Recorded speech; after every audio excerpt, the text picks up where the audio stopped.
सभी साथियों को नमस्कार। देखिए, आज के इस सेशन में हम बात करेंगे हिंदी साहित्य का इतिहास से डॉक्टर नगेंद्र और इसका द्वितीय खंड जिसके अंतर्गत पूर्व मध्यकाल यानी भक्ति काल दिया हुआ है। पहला खंड जो इसका पहला खंड था उसको हम कवर कर चुके हैं, जिसके अंतर्गत अध्याय नंबर 1 और 2 जिनमें संपूर्ण भक्ति काल था उसको हम पढ़ चुके हैं। और आज इस सेशन में हम दूसरा खंड पढ़ेंगे जिसमें अध्याय नंबर 3 और 4 को कवर करेंगे। अध्याय नंबर 3 और 4 को जिसमें भक्ति काल दिया हुआ है। शुरू करते हैं। देखिए, फर्स्ट क्वेश्चन आपके सामने, भक्ति का सर्वप्रथम उल्लेख मिलता है, किसमें मिलता है? श्वेता श्वेतर उपनिषद में। भक्ति शब्द का सर्वप्रथम उल्लेख मिलता है श्वेता श्वेतर उपनिषद में। हिंदी साहित्य के संदर्भ में भक्ति काल से तात्पर्य उस काल से है जिसमें मुख्यतः भागवत धर्म के प्रचार तथा प्रसार के परिणाम स्वरूप भक्ति आंदोलन का सूत्रपात हुआ था। आचार्य रामचंद्र शुक्ल ने भक्ति काल का निर्धारण किया है, यानी शुक्ल साहब ने भक्ति काल की समय सीमा क्या मानी है? तो 1318 से 1643 ईस्वी। आचार्य शुक्ल ने भक्ति काल की जो समय सीमा वो क्या मानी है? 1318 से 1643 ईस्वी।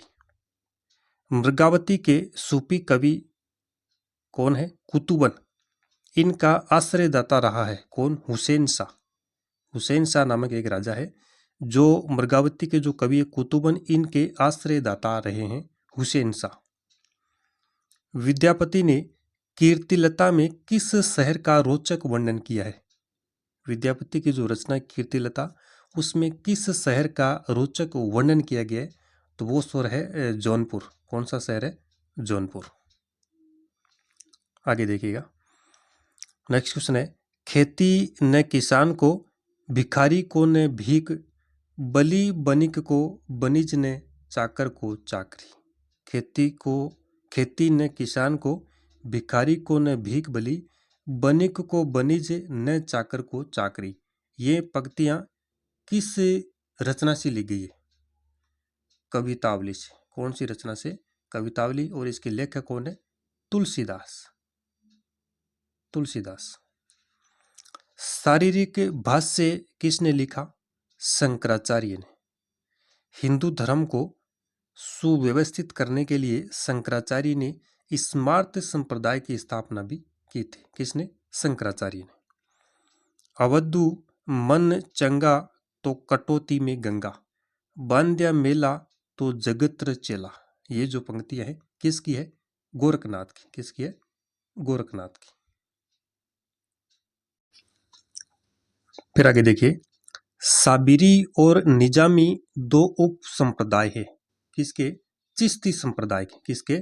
चिश्ती संप्रदाय के। साबिरी और निजामी। देखिए, भारतीय सूफी मुख्य बेसरा संप्रदाय के है। भारतीय जो सूफी है वो मुख्यतः बेसरा संप्रदाय के। ऐसे संप्रदायों में 5 मुख्य है। एक तो चिश्ती, कादिरी, सुहरावर्दी, नक्शबंदी और सतारी। चिश्ती संप्रदाय के 2 उप संप्रदाय है, एक साबिरी है, दूसरा है निजामी। फिर निजामी की भी देखिए 2 शाखाएं हैं, एक तो हिसामी और एक है हादशाही। कादिरी संप्रदाय की 2 शाखाएं हैं, वहाबिया और रजाकिया। तो ये ध्यान रखिएगा, साबिरी और निजामी जो 2 उप संप्रदाय है ये किसके? चिश्ती संप्रदाय के। अगला प्रश्न है, भक्ति साहित्य किसी क्षणिक भावावेग अथवा इंद्रियजन्य भावोन्वाद की अभिव्यक्ति मात्र नहीं है, अपितु यह ठोस तथा उर्वर धरातल की उपज है। इसके साधन लौकिक अवश्य है, किंतु इसका साध्य एक ऐसी लोकोत्तर अनुभूति है जिससे भक्त के चित्त को अनुपम शांति और आनंद की उपलब्धि होती है। ये कथन किसका है? तो यह है डॉक्टर नगेंद्र का। किसका है? डॉक्टर नगेंद्र का। आगे देखिए, सगुण भक्ति और निर्गुण भक्ति की कुछ विशेषताएं दी हुई है, उनको देख लेते हैं। सगुण भक्ति और निर्गुण भक्ति की विशेषताएं।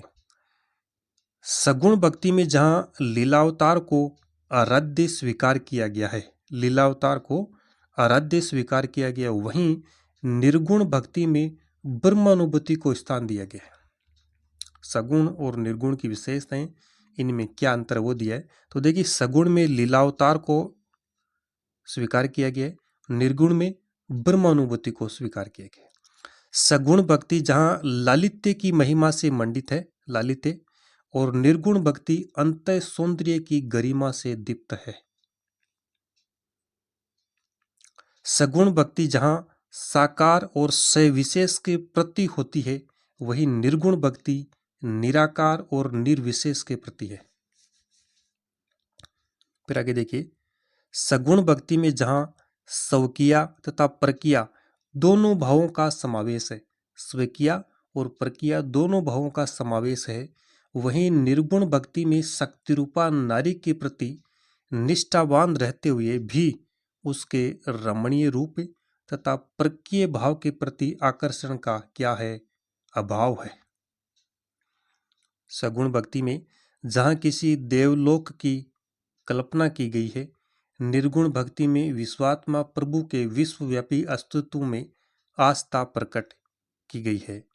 सगुण और निर्गुण भक्ति दोनों ही उपासना भेद से क्या है, वैष्णव है। निर्गुण भक्ति जहाँ नारायण की उपासना करता है, तो वहीं सगुण भक्ति विष्णु के लीलावतारों की भक्ति। सगुण भक्ति में लीला का महात्म्य है, निर्गुण भक्ति में लय का महत्व है। और सगुण भक्ति जहाँ वर्ण व्यवस्था के आलोचक नहीं है, निर्गुण भक्ति उसके तीव्र विरोधी जान पड़ते हैं। तो देखिए, ये कुछ विशेषताएं थी सगुण और निर्गुण दोनों की। यहाँ से एग्जाम में प्रश्न बनता है, इनको ध्यान में रखिएगा। फिर देखिए, निर्गुण भक्ति का आदि स्रोत क्या है? श्वेता श्वेतर उपनिषद निर्गुण भक्ति का आदि स्रोत। सगुण भक्ति का आकर ग्रंथ माना जाता है श्रीमद् भागवत। तो ये अध्याय नंबर 3 था, जिसके अंतर्गत 10-11 क्वेश्चन बने थे। आगे चलिए, अध्याय नंबर है 4। अध्याय नंबर 4, जिसके अंतर्गत हम बात करेंगे निर्गुण भक्ति काव्य के संदर्भ में। निर्गुण भक्ति काव्य, पेज नंबर 107 से 161 तक। पहला प्रश्न है, हिये निर्गुण नई नहीं सगुण रचना राम सुनाम। यह जो पंक्ति है किस रचना से है? दोहावली, तुलसीदास की दोहावली से ये पंक्तियां ली गई है। माधव में ऐसा अपराधी तेरी भक्ति होत नहीं साथी। ये पंक्ति किसकी है? कबीरदास जी की, कबीरदास की। गुरु गोविंद दौं खड़े काके लागू पाए, बलिहारी गुरु आपने जिन गोविंद दियो बताए। ये पंक्ति किसकी है? ये भी कबीरदास की है। कबीर, दादू, मलुकदास आदि पूर्णतया अद्वैतवादी है, जबकि नानक है कैसे? भेदा भेदवादी।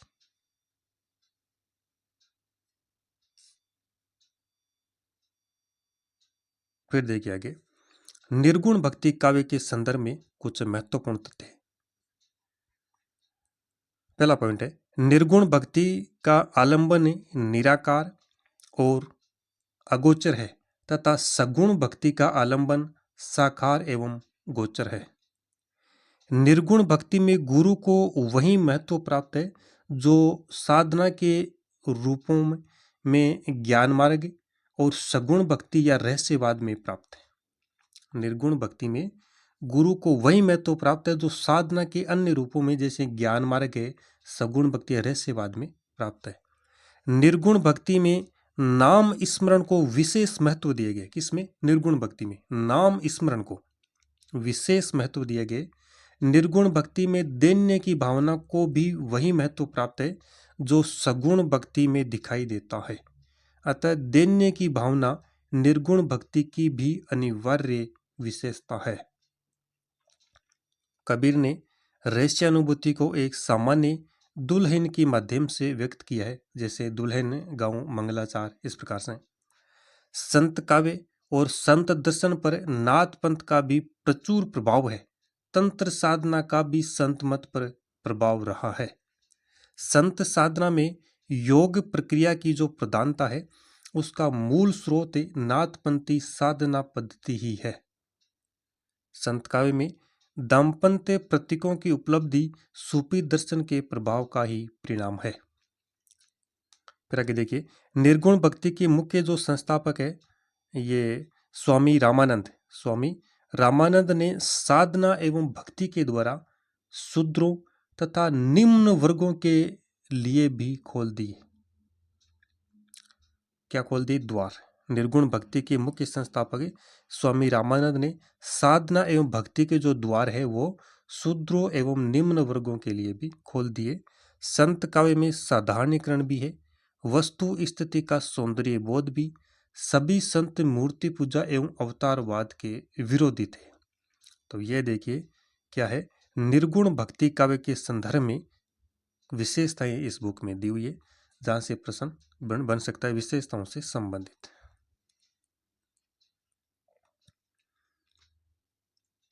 चलिए आगे देखते हैं। अगला प्रश्न आपके सामने, रामानंद का आविर्भाव काल माना जाता है 1368 से 1468 ईस्वी। रामानंद का श्री भक्तमाल सटीक के अनुसार रामानंद का जन्म प्रयाग में कान्य कुब्ज ब्राह्मण कुल में हुआ था। उनकी शिक्षा दीक्षा काशी में हुई। स्वामी राघवानंद इनके दीक्षा गुरु थे। कौन है? स्वामी राघवानंद। नाभादास के मत से रामानंद तथा भक्ति के आगार थे। नाभादास के मत से रामानंद दसदा भक्ति के आगार थे। किसके? दसदा भक्ति के आगार। कौन? रामानंद। भक्तमाल के अनुसार यह रामानुजाचार्य की शिष्य परंपरा में चतुर्थ शिष्य थे। इनका आविर्भाव काल 14वीं शताब्दी का अंतिम चरण माना जा सकता है। सिद्धांत पंचमात्रा के लेखक है कौन? राघवानंद जी। सिद्धांत पंचमात्रा के लेखक राघवानंद जी। कबीर परिचय के लेखक कौन है? अनंतदास। अनंतदास। कबीर परिचय में अनंतदास ने कबीर के व्यक्तित्व और जीवन से संबंधित कुछ तथ्यों का उल्लेख स्पष्ट शब्दों में किया है।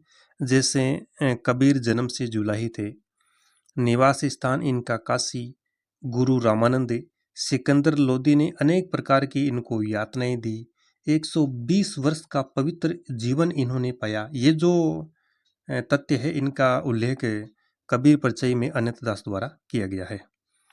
कबीर कानी राखी नहीं वर्णाश्रम षडदर्शनी पंक्ति किसकी है? ये नाभादास कृत भक्तमाल से ली गई है। नाभादास कृत भक्तमाल से। फिर आगे देखिए, अगला प्रश्न आपके सामने, प्रथम सांप्रदायिक ग्रंथ जिसमें कबीर के आविर्भाव काल 1455 विक्रम का स्पष्ट शब्दों में उल्लेख है, तो यह ग्रंथ कौन सा है? कबीर चरित्र बोध। कबीर चरित्र बोध। कबीर का आविर्भाव काल माना जाता है 1398 ईस्वी में इनका जन्म हुआ, 1518 ईस्वी में मृत्यु। गुरु इनके थे रामानंद। तो 1398 से 1518 ईस्वी। कबीर के काव्य में बुद्धि तत्व की प्रधानता है। कबीर के काव्य में भावना तत्व की भी प्रधानता है। उनकी कल्पना शक्ति में व्यवहारिकता, कलात्मकता का सुंदर समन्वय है। काव्य में दाम्पत्य तथा वात्सल्य के द्योतक प्रतीकों का सुंदर प्रयोग हुआ है। नेक्स्ट प्रश्न है, अब कैसे छूटे राम नाम रट लागी, प्रभु जी तुम चंदन हम पानी, जाकी अंग अंग बास समानी। तो ये पंक्तियां हैं रैदास की। किसकी है? रैदास की। रैदास जिनका जन्म 1299 ईस्वी में हुआ, कहाँ पर? काशी में। ये चमार जाति से थे। पत्नी का नाम लोना था। सिकंदर लोदी के निमंत्रण पर वे एक बार दिल्ली भी गए थे। मूर्ति पूजा, तीर्थ यात्रा आदि बाह्य विधानों का विरोध कर उन्होंने आभ्यंतरिक साधना पर बल दिया। अपने विचारों की अभिव्यक्ति के लिए सरल व्यवहारिक ब्रज भाषा को इन्होंने अपनाया। उपमा तथा रूपक अलंकार इनको विशेष प्रिय रहे हैं। किनको? रैदास को। नानक दर्शन का सार तत्व क्या है? जपू जी।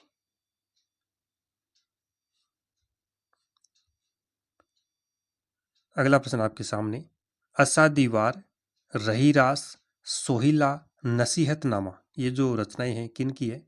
तो यह है नानक देव यानी गुरु नानक की। नानक देव, जिनका जन्म 1459 ईस्वी में और मृत्यु 1538 ईस्वी में, 1469 से 1538 ईस्वी, जन्म तलवंडी ग्राम लाहौर में। उनके पुत्र श्रीचंद ने उदासी संप्रदाय का प्रवर्तन किया। किसने? श्रीचंद ने। नानक ने देखिए अनेक पदों की रचना की जो ग्रंथ साहिब में संकलित है। नानक ने अनेक पदों की रचना की जो ग्रंथ साहिब में संकलित है। नानक देव की काव्य भाषा के 3 रूप है। कितने रूप है? 3 रूप है। हिंदी, फारसी बोल पंजाबी और पंजाबी। नसीहतनामा की भाषा में खड़ी बोली का रूप व्यक्त है। किसमें? नसीहतनामा में। नानक का अधिकांश साहित्य किसमें? पंजाबी भाषा में। किंतु उन्होंने ब्रज भाषा की शब्दावली का भी प्रयोग किया है। उपमा, रूपक, प्रतीक और अनुप्रास इनके प्रिय अलंकार है। कबीर की भांति शांत रस की निर्बाध धारा उनके काव्य में प्रवाहित हुई है। किसके काव्य में? नानक देव के काव्य में। इन्होंने छंदों का प्रयोग नहीं किया है। उनके काव्य में निर्गुण ब्रह्म के प्रति उच्च कोटि की भक्ति भावना विद्यमान है।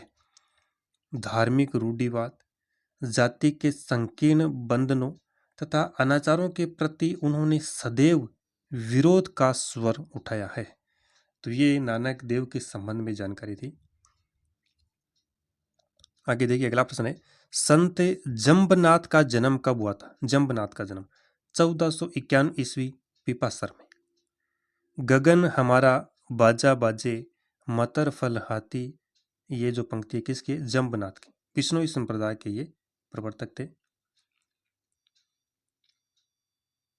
अगला प्रश्न आपके सामने, अष्टपदी जोग ग्रंथ, हंस प्रबोध ग्रंथ, निरपक्ष मूल ग्रंथ, समाधि जोग ग्रंथ, संग्राम जोग ग्रंथ किसके हैं? हरिदास निरंजनी के। किसके? हरिदास निरंजनी के। हरिदास निरंजनी का जन्म 1455 ईस्वी, मृत्यु 1543 ईस्वी में।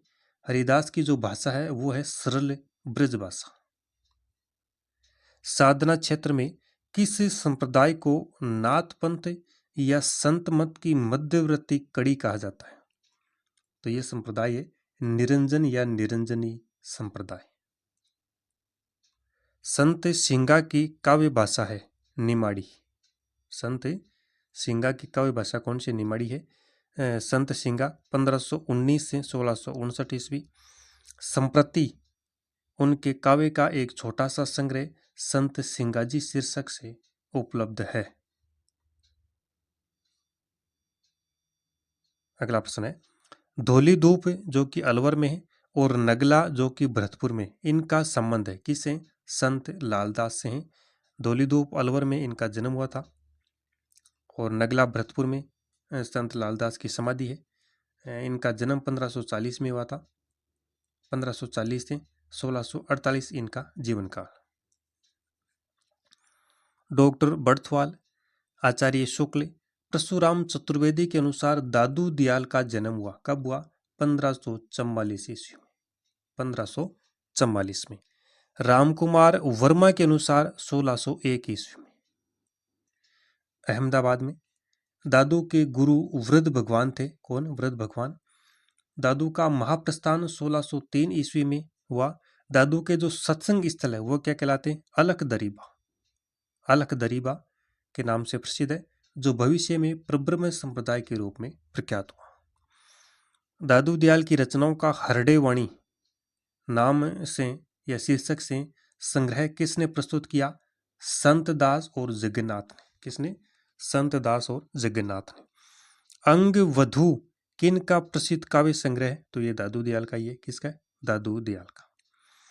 संत दादू की विचारधारा कबीर से प्रभावित है। निर्गुण भक्त कवि होने पर भी उन्होंने ईश्वर के सगुण स्वरूप को मान्यता दी है। उनकी काव्य भाषा ब्रज भाषा है। आगे देखिएगा, क्वेश्चन नंबर 22 है, ज्ञानबोध, रत्न खान, भक्त वछावली, भक्ति विवेक, ज्ञान प्रोछी, बारखड़ी और रामावतार लीला, ब्रज लीला, ध्रुव चरित, विभव विभूति, शोक सागर, ये जो रचनाएं हैं किसकी है? मलुकदास की। काफी इंपॉर्टेंट रचनाएं हैं, किसकी है? मलुकदास की। मलुकदास 1574 से 1682 ईस्वी इनका जीवन काल। पिता सुंदरदास खत्री, गुरु इनके थे पुरुषोत्तम। मलुकदास ने अवधी और ब्रज भाषा में काव्य रचना की। ज्ञान बोध, रत्न खान, ज्ञान प्रोची जो रचना है ये अवधी भाषा में है। कृष्ण चरित्र से संबंध ग्रंथों की भाषा कौन सी है? ब्रज भाषा, ब्रज। मलुकदास की महत्वपूर्ण रचना जिसमें निर्गुण ब्रह्म की अंतः साधना, भक्ति, ज्ञान, वैराग्य, निवृत्ति और प्रवृत्ति आदि का 5 खंडों में वर्णन है। कौन सी वो रचना? तो वो रचना है ज्ञान बोध। ज्ञान बोध। भक्ति विवेक में देखिए काशी नृप की कथा, पंडित तथा नागकन्या की कथा, नृप तथा बड़ई की कथा वर्णित है। भक्त बछावली और बारकड़ी में कवि की उपदेशात्मक प्रवृत्तियां झलकती है। अगला प्रश्न है, क्वेश्चन नंबर 24 है, नादिरू निकात नामक ग्रंथ में किन के विचारों का संग्रह हुआ है? बाबालाल। किसका? बाबालाल। ज्ञान समुद्र और सुंदर विलास किसकी रचनाएं हैं? सुंदरदास की। सुंदरदास की। पुरोहित हरि नारायण शर्मा द्वारा संपादित सुंदर ग्रंथावली में उनकी सभी रचनाओं का प्रामाणिक संकलन है। सुंदरदास ने परिष्कृत ब्रज भाषा का प्रयोग किया है। ये संत दादू दयाल के शिष्य थे। किसके? दादू दयाल के। और श्रृंगार रस की रचनाओं के ये घोर या कट्टर विरोधी थे। कौन? सुंदरदास। सुंदरदास का जन्म कब हुआ? तो 1596 ईस्वी में। 1689 ईस्वी में इनकी मृत्यु हुई और जन्म दौसा में हुआ था। कहाँ पर? दौसा में। कबीर वाणी को बीजक में, किसमें? बीजक में संकलित करने का श्रेय किनको प्राप्त है? धर्मदास को। किनको? धर्मदास को।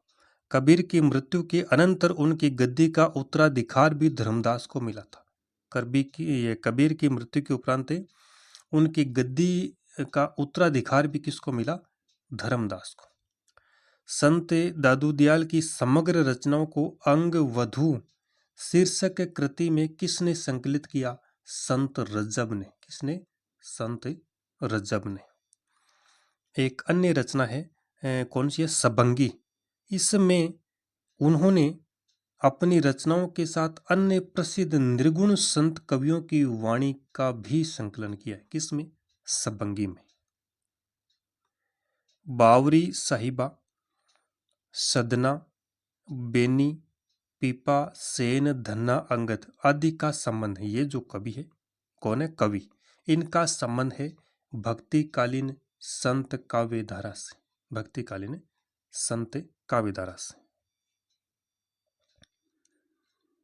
आगे देखिए, संत सेन किसके शिष्य थे? स्वामी रामानंद के।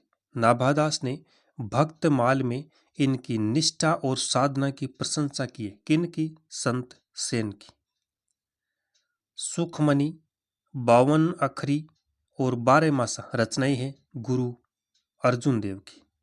ग्रंथ साहिब में उनके 6000 पद संकलित है। किन के? गुरु अर्जुन देव के। और उनकी रचनाओं में शांत रस की प्रधानता है। इन्होंने ब्रज भाषा में भी अभिव्यक्ति दी है। शांत सरसी, निरंजन संग्रह नामक ग्रंथों की रचना किसने की? निपट निरंजन स्वामी ने। चलिए अब देखिए संत काव्य की कुछ सामान्य प्रवृत्तियां। संत काव्य की तो देखिए, संत काव्य का प्रेरणा स्रोत था। क्या था? सामान्य मानव का हित साधन। सामान्य मानव का हित साधन संत काव्य का प्रेरणा स्रोत था।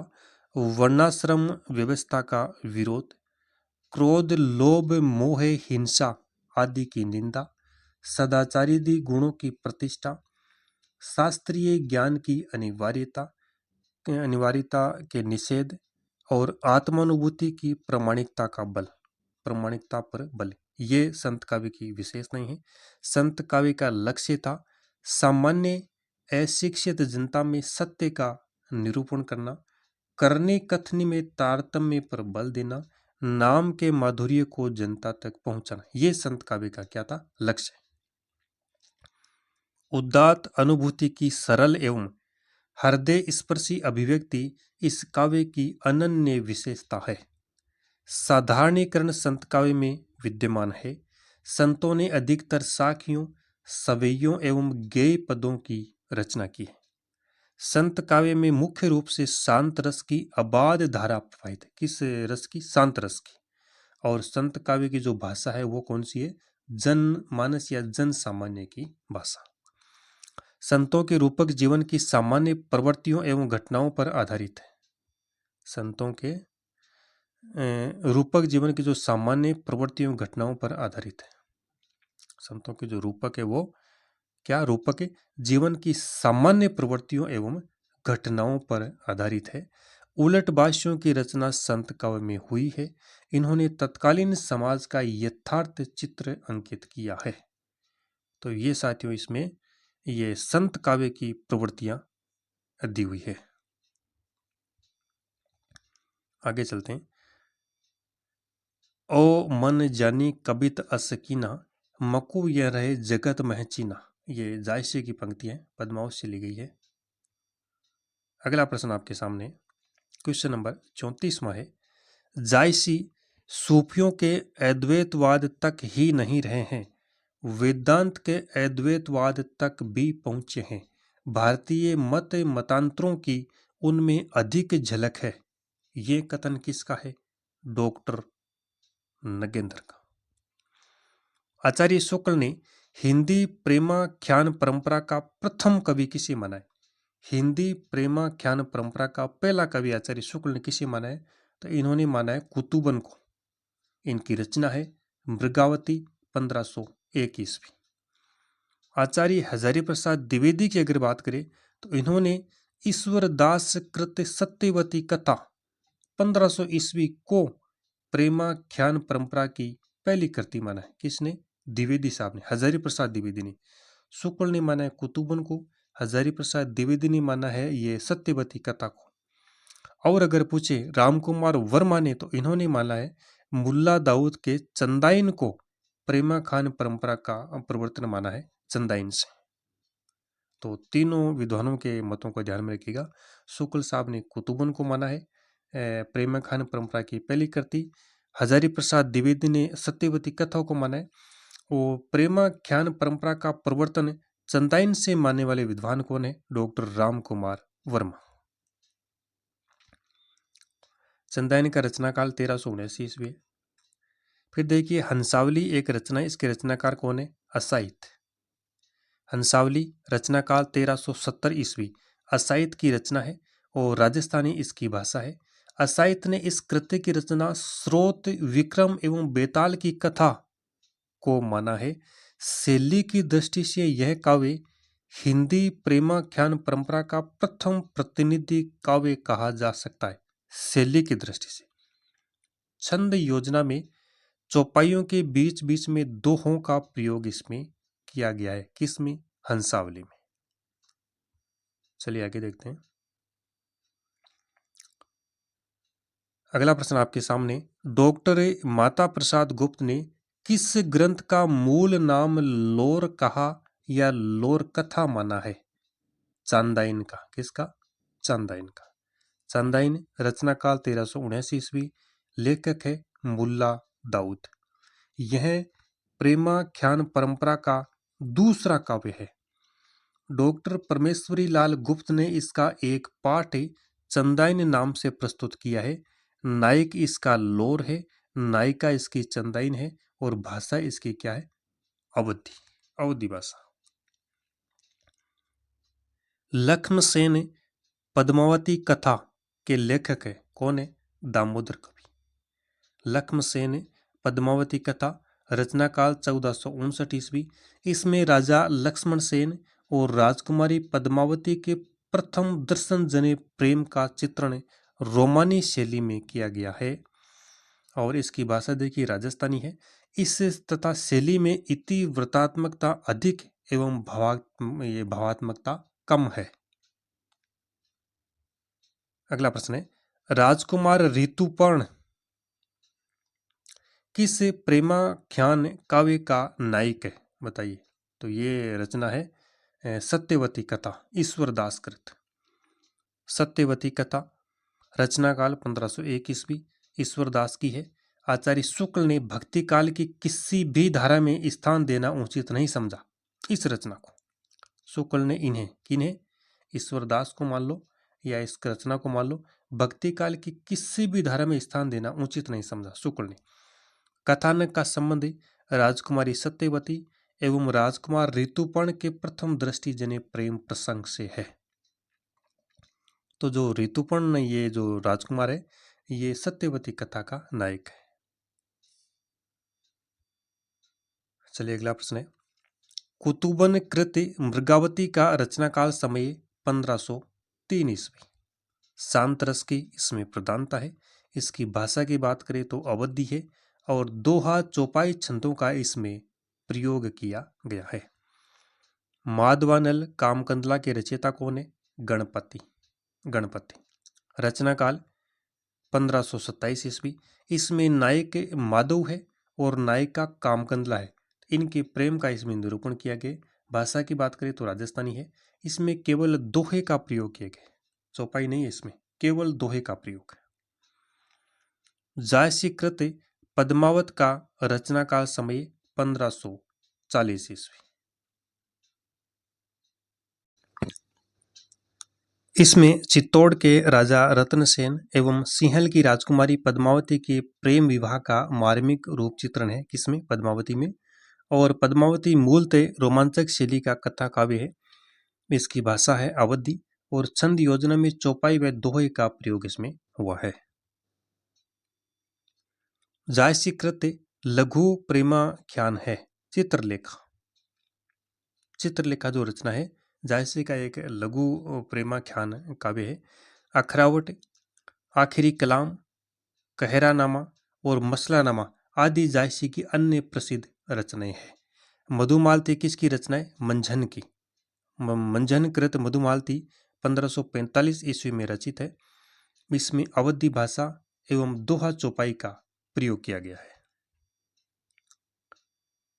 आगे बात करते हैं। अगला प्रश्न है, राजस्थानी प्रेमाख्यान जिसका रचना काल श्री नरोत्तम दास स्वामी ने 1393 ईस्वी के पूर्व माना है।